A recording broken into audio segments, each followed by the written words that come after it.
Hello friends, doctor Manish है, consultant oral and maxillofacial surgeon. ये एक नॉर्मल एक ओपीजी है, रूटीन ओपीजी है। इसको ऑर्थो पेंटेमोग्राम बोलते हैं हम लोग। ये एक पेशेंट का हमने कराया था।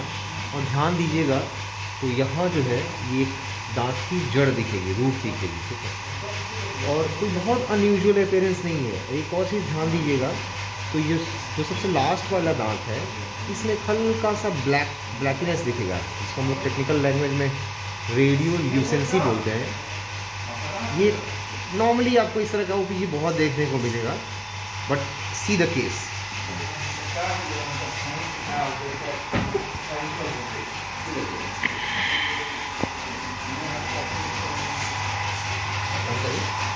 ये दूर करो, दूर करो। हाँ, see the massive swelling, massive is a very big swelling. आप ध्यान दीजिएगा तो ये पूरा एरिया काफ़ी मैसिवली स्वेलिंग बहुत ज़्यादा है। इनको टेंस है, ये फ्लक्चुएंट है, मतलब दबाने पे देखिए दब रहा है, ठीक है। और वार्म है, गर्म भी है, ठीक है। इट मीन्स कि यहाँ पे इन्फ्लेमेटरी रिस्पॉन्स है, यानी कि अंदर में पस भरा हुआ, काफ़ी ज़्यादा मवाद भरा हुआ। जब हम लोग एक और वीडियो बनाएंगे, जब ड्रेन करेंगे इसको।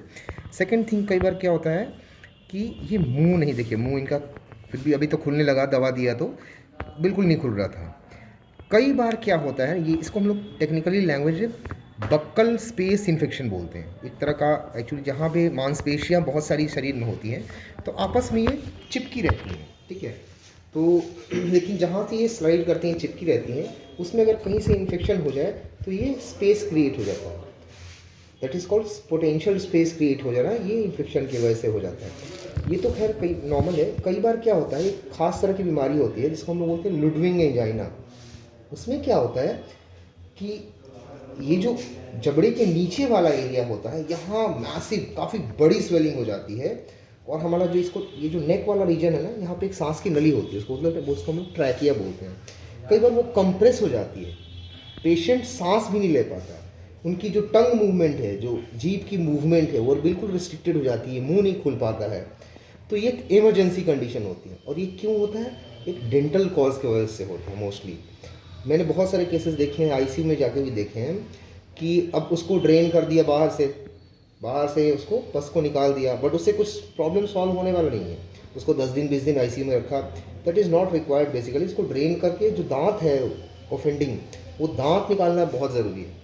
तो इनको हमारे पास कल एक जो डेंटिस्ट हैं, लोकल डेंटिस्ट हैं, उन्होंने यहाँ रेफ़र किया था। और इसमें सबसे बड़ी चैलेंज क्या होती है, नॉर्मल डेंटिस्ट तो सामान्यतः इसको करते नहीं है, तो इसका मुंह चूँकि खुलता नहीं है, तो उस केस में इसको सुन्न करना, ये जो एरिया को नम करना, ये बहुत चैलेंजिंग होता है। सेकेंड का इसके लिए स्पेशल टेक्निक हम लोग इस्तेमाल करते हैं। नॉर्मली उसको वैजी रैनी एक्विनोसी टेक्निक बोलते हैं हम लोग। इंजेक्शन का इसको इस साइड से वेस्टिब्यूल वाले एरिया से ना अंदर जाके जो नस होती है, उसको इन्फीरियर एल्वियोलर नर्व बोलते हैं हम लोग, उसको ब्लॉक कर देते हैं।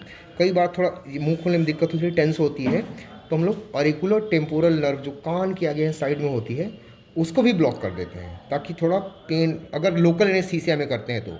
कई बार ऐसे पेशेंट को हम लोग बेहोश करके भी करते हैं।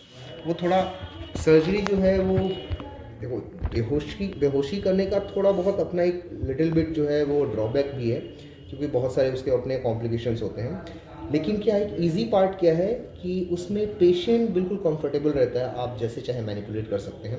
लेकिन जब आप लोकल एनेस्थीसिया में ये चीज़ें करते हैं, तो क्या होता है कि थोड़ा पेशेंट को डिस्कम्फर्ट होता है। तो इस तरह से बहुत सारे इंजेक्शन देकर हम लोग ट्राई करते हैं कि जितना हो सके पॉसिबली पेशेंट को पेनलेस एपिसोड से गुजारा जाए, पेनलेस उसका ये सारा सिस्टम है, ठीक है। Okay, thank you. जब हम लोग ड्रेन करेंगे इसको तो एक अलग वीडियो शूट करके वो डालें। Thank you very much.